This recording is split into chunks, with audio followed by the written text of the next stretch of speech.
Kenton mentioned that Thomas Castellanos was going to be the difference maker in this game, and I think he meant it to be positive, but not necessarily how it went last night as Boston College was hit with an L against Pittsburgh.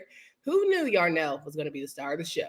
You are Locked On ACC, your daily podcast on the Atlantic Coast Conference, part of the Locked On Podcast Network, your team every day.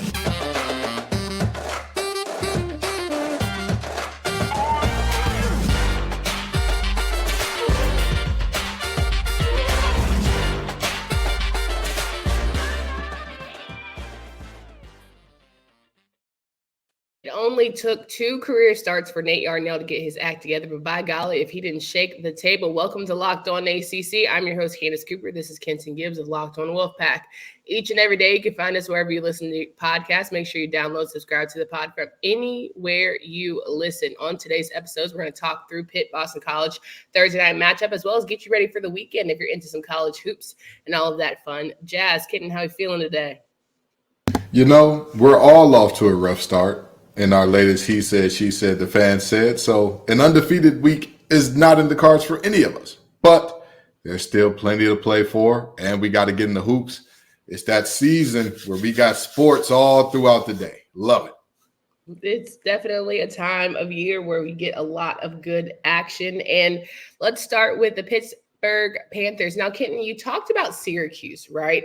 Back when they needed to win, needed to get a W. They were more desperate for that win. And, thinking back on it, when we were discussing the He Said, She Said, fan said, I really wish I had curbed my pick to be Pitt, because in the end, Pitt was the more desperate team, right? Boston College is going to a bowl game. Hafley has his job now, and you can shake some things up, and you can still let Castellanos try some things grow. But Nate Yarnell and the Pitt Panthers said, well, 1 minute. Like, we want to show that we're still the Pitt that we claim to be, and came out with the W. Absolutely. And I think that the biggest thing, one of the biggest determining factors in this game was Pitt's ability to get home, Boston College's inability to do so, right? Like, they had, not only was Thomas Castellanos scrambling for his life, but there was just too many moments where Boston College receivers couldn't get open. And not only that, if you're going to beat a young quarterback, a new guy getting his first start and all that, you have to put him in bad situations. You have to. Pitt's offensive line did a fantastic job in terms of keeping Yarnell clean. And on top of that, Boston College did not reestablish the line of scrimmage enough. They did not get enough tackles for loss in order to create, instead of 2nd and 5, 2nd and 6, 2nd and 4, where you don't know what the play is going to be, 2nd and 12. 3rd and long. Like, you don't, I just think that Boston College, their defense, especially that front seven, didn't really show up to play, and that's what cost them in the end.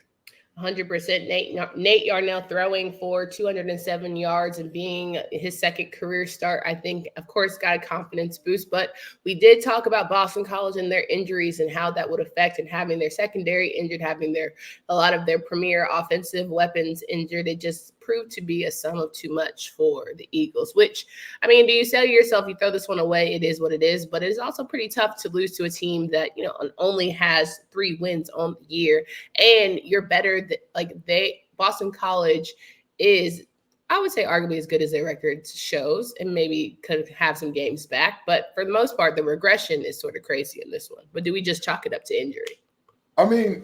The thing is, we all kind of knew that 5-game stretch was like, hey, it's great. These are teams that you should be beating, And granted, this is Boston College, so they could have we saw Boston College lose to NIU and battle to the death. But what was it? Was it Holy Cross that they were in a fight together? We saw that. And so the 5-game winning streak kind of made you think like, oh, man, this team, and I'm not going to lie. I was drinking the Kool-Aid. I was in Jonestown drinking the Kool-Aid. And lo and behold, bada bing, bada boom, the bottom falls out. They play some competition in the ACC that not even is the best competition in the ACC, just competition that shows up, and all of a sudden there's a problem. So they end up playing an ACC team, or 2 ACC teams back-to-back rather, that are, these are better teams than what they've seen. And this is what you get, But I do think it is like a situation of, this is why we say the transitive property doesn't work in college, because if you tried to work that out here, you would say, well, wait a minute. Boston College beat Syracuse and Syracuse just dominated Pitt. Doesn't work out that way. You got to show up each week when you don't have the talent. And Boston College's offensive line and defensive line, they lost this game in the trenches at the end of the day. I mean, with all due respect, I said, now, wait a minute. Who is that back there? Is that Israel Abanikanda or is that Rodney Hammond Jr.? Because Rodney Hammond Jr. was showing up big time. And 9 times out of 10, when you see those massive numbers, those 140, 150, you're like, oh, it was one big run and everything else other than that, they didn't do much. No, he was steadily 5, 6, 7 yards a carry. And so, it's, again, what else can you say other than hats off to Pitt for being the more physical team, for being the more prepared team, and for being the hungrier team in this game? Because from start to finish, literally from start to finish, up until that last interception where it looked like Castellanos is going to get a safety, then end up throwing the pick to who else other than MJ Devonshire, Johnny on the spot as always, whenever a big play needs to be made. This was that. This was, Castellanos being uncomfortable from start to finish, them not being able to establish anything up front from start to finish, and Pitt having their way up front from start to finish. Now, that's our start to Week 12 matchups. As Kenton mentioned for He Said, She Said, Fan Said, we all picked Boston College. I still blame you because I think you got me excited about Castellanos. That's what I really feel like. You said, which team has Castellanos and which team doesn't? Okay, yeah. So I think that's probably why my vote was my vote.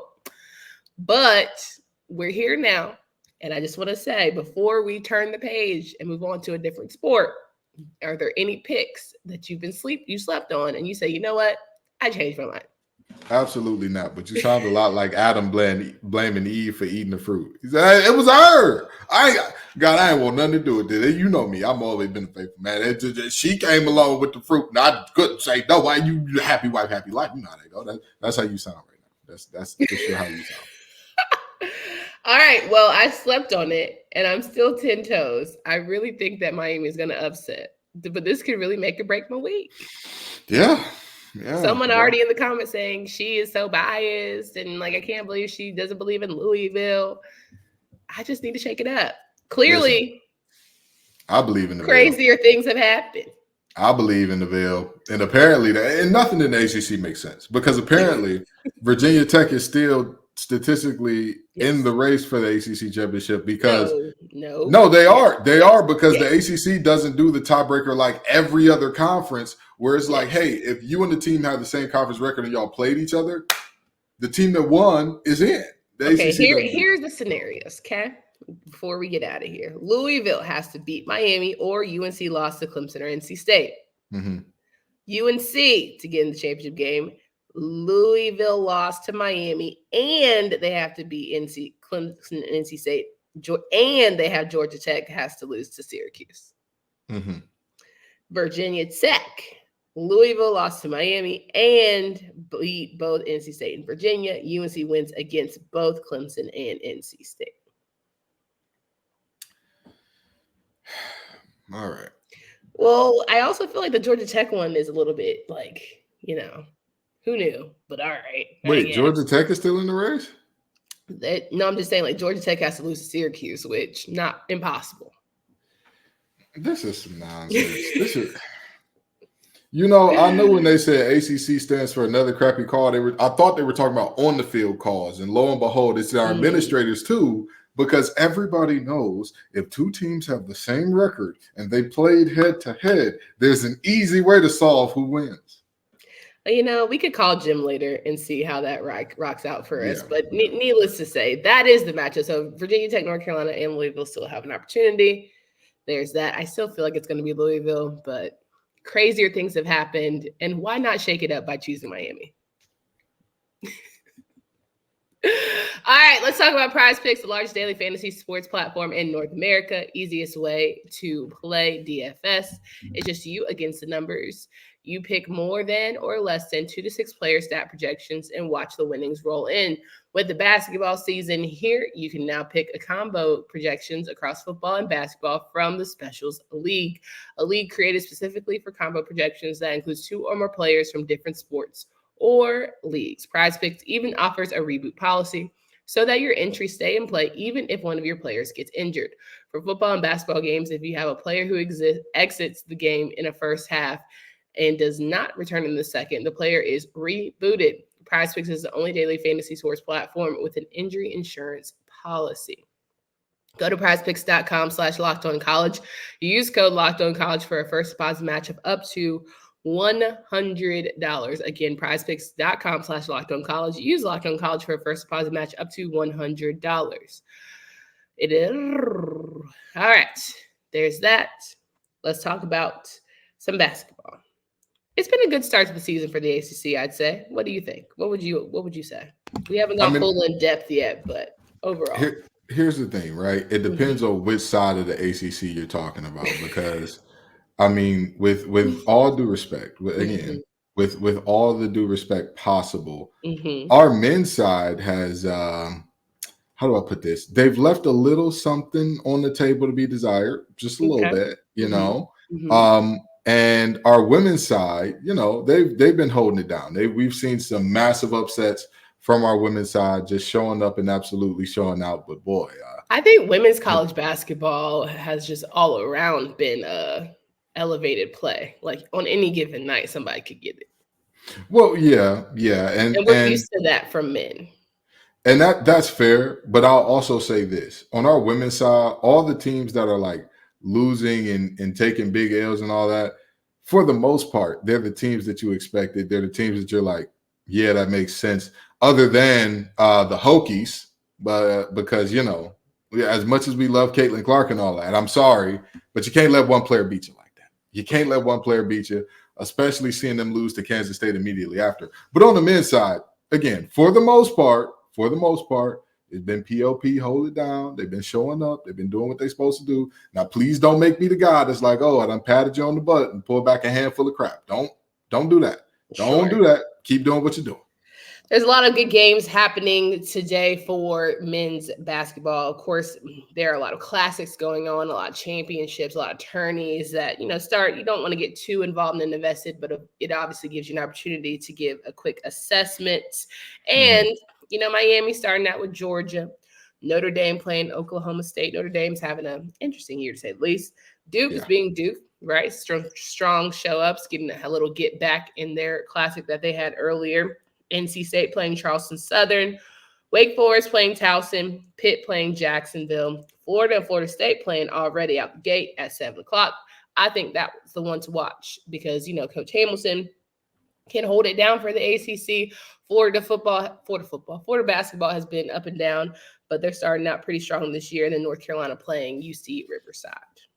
Those are all Friday matchups. Don't forget to put the state on Florida. You know what I mean? They get real offended. I said Florida State and Florida, they're playing each other. Oh, I'm sorry. My bad. But yeah, no, you're absolutely right. These are some, I mean, I'm looking at these matchups and I'm saying that some of these are your universities playing the Island of Misfit Toys University. Some of them, this is actually going to be interesting. And I'm not much of a secret scrimmage guy or whatever the case may be. But I do enjoy these early season tournaments and whatnot, like what we have going on with the Battle for the Bahamas or whatever they call it, Battle for Atlantis or whatever it is. That's always a good thing. And Notre Dame is having an interesting season, but I think that this is an Oklahoma State that they can beat. Not saying they should beat them or will, but they can beat that team. And, you know, NC State and Duke playing a little bit of Island of Misfit Toy University. But all in all, I think it'll be a great slate of games. Again, whatever your sport is, you will have the opportunity to see it at a high level this weekend. Whatever it is, football, basketball, women's basketball, you'll have the opportunity to see some of the stars take center stage in these upcoming days. And an early favorite, let's talk about it. Boston College starting out 3-0. Who would have thought it? Who would have thought it? Okay. I mean, they're not playing. They're playing, you know, the teams that you love to name and give random universities. But, you know, hey, we'll take it. And you know what? I'm gonna say this: everybody ain't able to beat the Island of Misfit Toys University. Louisville, I'm looking at you. We've seen some folks this year. Louisville, I'm looking at you. You know, we hope that everybody is able, but everybody ain't able. And Louisville has to play Texas on Sunday, and I just, the old college try. You gotta get out there. You gotta play. I just hope everybody has fun. I just hope everybody has fun. I hope everybody enjoys themselves, and it's a great day for all. 1,000%. Let's talk about the women's side of things. We know there's been some really good matchups. We're gonna skip over that Clemson South Carolina one because South Carolina's just putting up 100 points consistently so far. Revenge tour is real, but Virginia Tech is honestly coming with the same energy. They had another 100-point game, and I think that if you like basketball, the women's side of the ACC is definitely the one. Florida and Florida State, 2 for the women. They're playing tonight, and then Southern Miami got some going on. Saturday, you have some good matchups between Notre Dame, Illinois, Pitt, Duquesne, Elon, North Carolina, and Wake Forest in BYU. And then Sunday is just like a full slate of some really strong matchups. Yeah, and the only game that I'm looking at so far this year where I'm like, oh man, that's a bit disappointing is the Duke loss to Davidson, which is like, that's tough, but it's really showing that Davidson is a better team than everybody thought coming in. I mean, to just barely by the hair on their chin lose to North Carolina, but beat in-state opponents in Wake Forest and Duke. I mean, Davidson is saying, hey, let's do relegation. Get us to the ACC. Because they've been fantastic so far this year. But we also knew that this Duke team was going to struggle a little bit, losing Celeste Taylor out the gate and all that, and kind of figuring out their roles from there. So, all in all, you look forward to this weekend. You look forward to some really good matchups happening because, again, these are going to be – right now, these teams are laying a foundation for what their season is going to be. And a lot of teams have opportunities to commit huge upsets or be upset big time, right? What would be better for a Virginia program that has struggled mightily under so many different folks, under so many different coaches, to get a win against Oklahoma here? What would be better for a Duke team coming off that loss to Davidson to get a win in their next upcoming game, which is against a ranked opponent as well? Like, these are the days where, a win against Stanford in the Nerd Bowl for Duke, huge job, huge task, but it'd also be a huge victory there. So this weekend, again, you're going to see the stars take center stage, either for ACC teams, against ACC teams, don't matter. You're going to get to see some high-level ball. 1,000%. I think the Sunday matchups, when you talk about Duke needing to get back game, the one against Stanford certainly can help you in the conversation when you want to talk upsets, as well as Virginia, Oklahoma, NC State, Rhode Island. And I think NC State, with that big upset they started their season with, that's a team that probably will fly under the radar for most if you're not really paying attention and in the weeds. But Sinai Rivers is definitely one of them ones. Oh, absolutely. But I think that the important part about this team is this your traditional Westmore team. What Westmore does is he'll always have a star or two, but it's about everybody. It's about all the folks coming along and showing up. I mean, people joke about Mimi Collins being in college forever and a day, but guess what? She's playing like a grown behind woman. She's playing like she's been there for a while and she know what's coming. Okay, you got Zoe Brooks, the freshman, showing up in a big way, doing a little bit of everything. You got Lacey Steele shooting the lights out the ball. So it's not about just Sinai, although Sinai has been phenomenal. And I did say that she was going to have a Naismith Player of the Year type season, at least ACC Player of the Year type year would be needed out of her in order for this Wolfpack team to reach their full potential. And with that being said, that plus the rest of the team coming along is the recipe for this Wolfpack team. 1,000%. Well, those are the matchups for this weekend to pay attention. We do have time to go more in depth with our ACC basketball play. We got to give you some players to watch. Everyone's still very much locked in on this football side of the business, but we don't want you to discredit and not have the opportunity to talk through some of your favorites there. For ACC hoops, Athletic Brewing Company has completely changed the non-alcoholic beer game. They make non-alcoholic beers that actually taste good. Their brews are great tasting and award-winning and beat out full-strength beers in global competitions. They brew over 50 styles of craft non-alcoholic beer, including IPAs, golden sours, and more. They're fit for all times, watching a big game with your kids, tackling a workout, or even just going to, a soccer game on a Saturday morning. No hangovers ever. That's the best part. You can find Athletic in-store, online, and at bars around the country. Just go to athleticbrewing.com. For first-time customers, you can use code LOCKEDON to get 15% off your first online order. That's Locked On at checkout for 15% off at athleticbrewing.com. Near beer exclusions and conditions apply. Athletic Brewing Company is fit for all times. So wrapping up today's show here, we went through the Pitt Boston College game, gave you your top games for ACC hoops. And as I tried to get Kenton to change his picks, we are still down with our selections for week 12. Louisville-Miami matchup, going to be a great one. Duke is going to get a good one here. We've all selected them. Let's talk about it. You still feel good about Duke's chances this weekend? Absolutely. Not backing down off Duke in this one. I mean, with all due respect, I know that they're having quarterback injury issues. I know they're having, is this head coach, the head coach there? Should he stay or should he go? I know they're having a lot going on in that regard. But the reality is simple. This Duke team, regardless of what they got going on, that defense is going to travel. Okay, there are two things that travel in football: a running game and a defense. They got both of those things that can they can absolutely dominate Virginia with those two things. So I think they'll be just fine up there in Charlottesville. All right, I'm going to stick beside it. Wake Forest and Notre Dame. Don't have to stay here long. Virginia Tech, North Carolina and Clemson. We all picked Clemson. I'm going to hold it. I'm going to POP hold it down. Yeah, and here's the thing. This is one of those games. I'm not surprised if North Carolina pulls it out because, I mean, Drake May is a bad man. He's a real bad man. That's all I needed to hear. That's all I needed to hear. If this game is a race to 45 or 50, guess what? I have no doubt in my mind who's going to actually win that race. I'm changing my vote. We're going North Carolina. If we're going to lose, Candace, let's lose with heart. Let's lose with the ones that we started with. Okay? If we're going to lose this race, let's pick the upset. I changed my vote. All right. All right. Now, Death Valley looking real deathly. That's tough. I changed my vote. I stick beside it. I feel you. NC State, Virginia Tech. I'm going Hokies still. Yeah, I'm sticking with NC State. You and the fans both still think it's the Wolfpack. Okay. I mean, again, you got a team that loves running the ball against one of the best run-stopping teams in the country. It's Lane Stadium. It's Lane Stadium. It's Lane Stadium. Did you know, fun fact about Virginia Tech that I just realized this week, they don't have a single starting defensive lineman that's listed at 300 pounds or more. Not one. What they doing at the training table? What they doing at the buffet? What are y'all doing? Baby, I'm sorry to tell you, they can roll. They got some speed. They can do what they need to do in terms of when they get you in third and long, they can bring out some real freaky packages, bring dogs from everywhere.